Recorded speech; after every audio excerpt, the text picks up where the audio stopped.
Déjà ici Justin, lorsque je suis au Cameroun, lorsque je me retrouve au Bénin, je m'appelle Africain Haïti Justin. Je suis directeur de formation au Cameroun, en même temps consultant dans beaucoup de plantations au Cameroun et dans certains pays en Afrique. Effectivement, je suis venu parler de l'importance de la culture du poivre en Afrique subtropicale. Mais avant de parler de cette culture, je vais vous dire brièvement comment cette culture se retrouvait au Bénin. Après ça, j'avais eu mes coordonnées dans les réseaux sociaux. Monsieur Alao, donc voici, veuillez vous lever. Médecin chirurgien en France depuis plus de 25 ans. C'est dit que le Bénin lui a beaucoup donné et il cherchait. C'est lui qui va donner en retour à son pays et à ses frères. C'est pour cela qu'il m'a saisi, il m'a demandé si je pouvais cultiver le poivre au Bénin. Je lui ai dit, il n'y a pas de problème, à condition qu'on respecte les règles de la sélection. Le poivre n'aime pas les sols très sanguineux, le poivre n'aime pas les sols très cristallins, le poivre n'aime pas les sols marécageux, le poivre n'aime pas les sols où les os sont énormes, ça peut marcher, même sur les côtes. Et le Bénin a presque le même climat que le Cameroun. Le Bénin a presque le même sol que le Cameroun. Et tout le monde sait dans le monde entier que le Cameroun a la meilleure qualité de poivre du monde.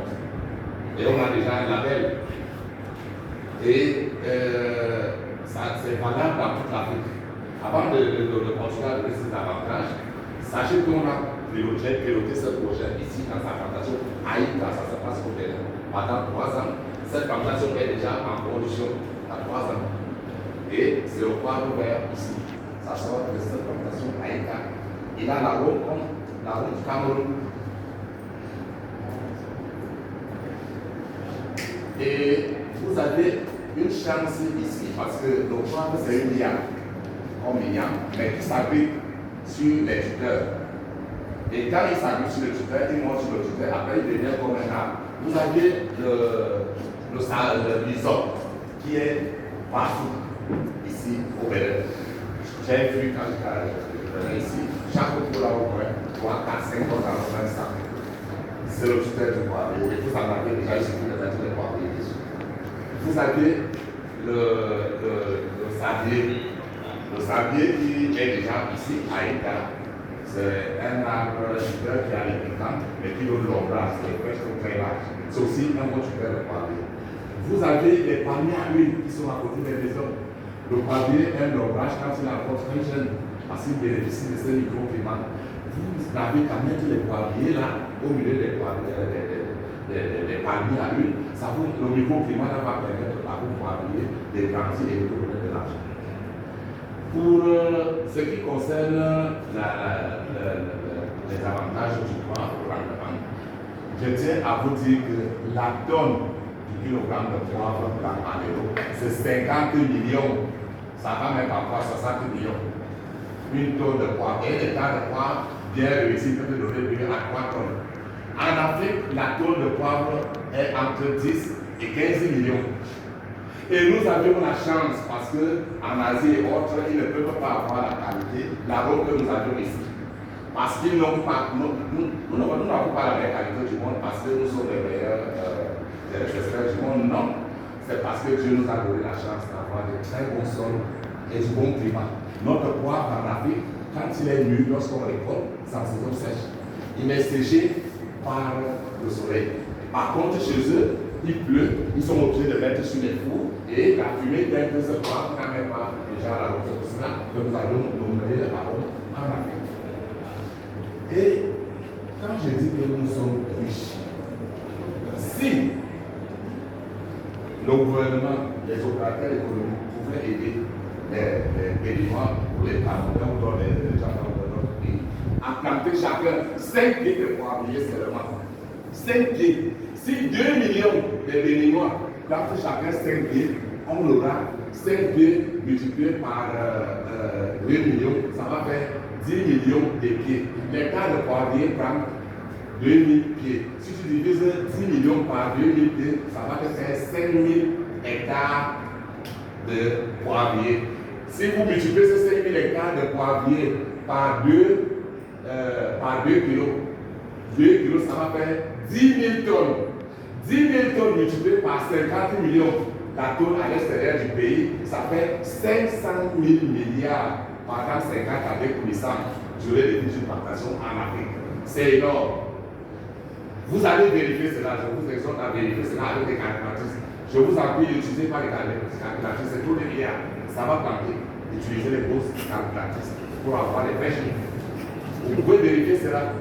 Si 200 opérateurs économiques, béninois, camerounais, s'engagent à faire la bouche de porc dans le puissance, c'est-à-dire qu'ils élargissent les plantations, ils prennent les experts, ils vont les coacher. Chacun d'eux pourra avoir 50 tonnes par hectare. 50 tonnes par hectare multiplié par 200 opérateurs économiques, ça fait 10 000 tonnes. Même si la tonne sur Cameroun de 50 millions à 20 millions, 10 000 tonnes multipliées par 20 millions, la tonne, ça fait 200 000 milliards par chaque année pendant 50 années pour le centre de d'une plantation à l'Afrique. Il paraît que votre budget à 20 000 milliards, ça fait combien de temps de l'État? Vous vous rendez compte? Vous vous rendez compte? D'autres pays en Afrique ont 5 000 milliards, 10 000 milliards. Mais moi, je vous dis que rien que le poivre est capable de vous donner 200 000 milliards par an, 500 000 milliards par an. Le Bénin est capable, j'ai pris 5 pieds. Il y en a qui peuvent planter. Le soir là, on a planté 3 hectares. Il va certainement continuer. Les autres vont planter 1 hectare, 5, d'autres 5 pieds, d'autres 10 pieds. Ça veut dire que le Bénin sera capable de planter 20 000 tonnes, avoir 20 000 tonnes par an. On est là pour chercher quoi ailleurs. Les gens quittent, laissent la richesse en Afrique pour prendre les bateaux, aller mourir, pour chercher l'argent, alors que nous avons l'or ici. Les exorcions devant les maisons, on ne prend pas les poiriers. Les poiriers sont là. Il y a un niveau qui va accueillir les poiriers. Il y a rien.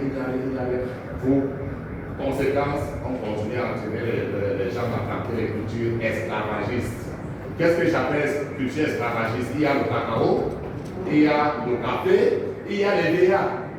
Et nous, le courage de dire au nôtre que les cultures esclavagistes ne peuvent pas nous amener au pouvoir. Nos parents ont cultivé le cacao, ils sont tous riches. Ils ont cultivé les VA, ils ont cultivé le café. Vraiment, si on avait appris à nos papas de cultiver le poivre et que chacun mettait 10 pieds, vous avez vu les chiffres que j'ai cités là. Conséquence, si on fait les recherches, on va se rendre compte que la population béninoise utilise 150 tonnes, voire même 200 et plus dans leur sauce par année.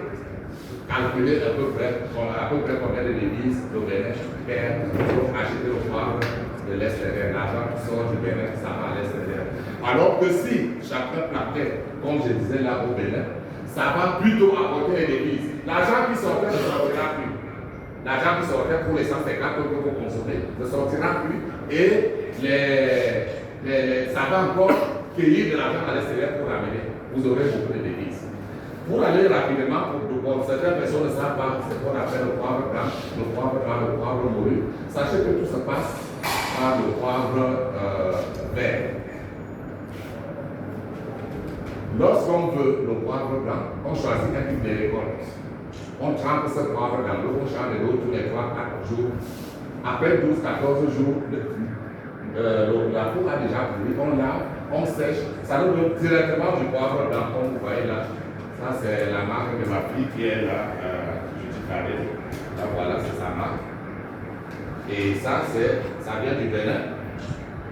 Ça, c'est fait au Bénin, le poivre noir, le poivre. C'est dans la plantation de M. Alao. Et ça, c'est les moulins. Pour vous dire que quand c'est déjà dans les moulins, le kilo, la chose peut aller dans les 60-70 millions. Parce qu'il y a le prix du moulin qu'on met dedans. Et tout le poivre qui est dedans là, ça sort de la plantation de M. Alao. Et M. Alao s'est dit que ce pays va finir. Pourquoi il ne pourra pas apporter l'expertise du Cameroun pour que les Béninois sachent cultiver le poivre? Il faudrait que les Béninois saisissent cette occasion. On doit déjà dire merci à M. Alao qui vient leur montrer qu'il y a des cultures. Parce qu'il ne suffit pas de dire aux gens qu'il y a des cultures esclavagistes. Il faut leur montrer ce qui peut remplacer les cultures esclavagistes. Nous, M. Alaoui, on est venu nous parler du poivre. Le poivre, ça va sortir de l'Afrique de la misère, le poivre. Si vous voulez du poivre noir, vous choisissez un autre truc de l'école, vous chauffez l'eau à 100 degrés, vous trempez ce poivre dans l'eau pendant 3, 4, 5, 6 minutes, vous séchez ce poivre, il sèche, il devient directement du poivre noir. Il y a la graine qui a séché en même temps que la peau de la graine du poivre. Et là, son arôme est brut. Si vous voulez du poivre, Vous avez 30 secondes. oh oui. Si vous voulez du poivre mollet, vous écrasez tout simplement. Alors, peut-être même que le poivre donne de l'argent. Le poivre sollicite les familles. Les femmes mariées qui préparent avec le poivre de l'Afrique, leurs maris, même s'ils mangent à l'extérieur, ils vont revenir parce que c'est du bon poivre. Les filles qui sont en période d'essai de mariage, si leur fiancé mange ce poivre, leur fiancé a 2 mois pour ça, l'essai de mariage sera jugé comme client. Et ils vont aller signer là. Les femmes qui ne savent pas préparer, elles vont utiliser ce poivre, on ne saura plus. Elles ne savent pas préparer, la chose sera délicieuse. Les femmes qui ont les maris qui vont attirer à l'oppose, comme M. Foura, il suffit de préparer avec ça. Ils vont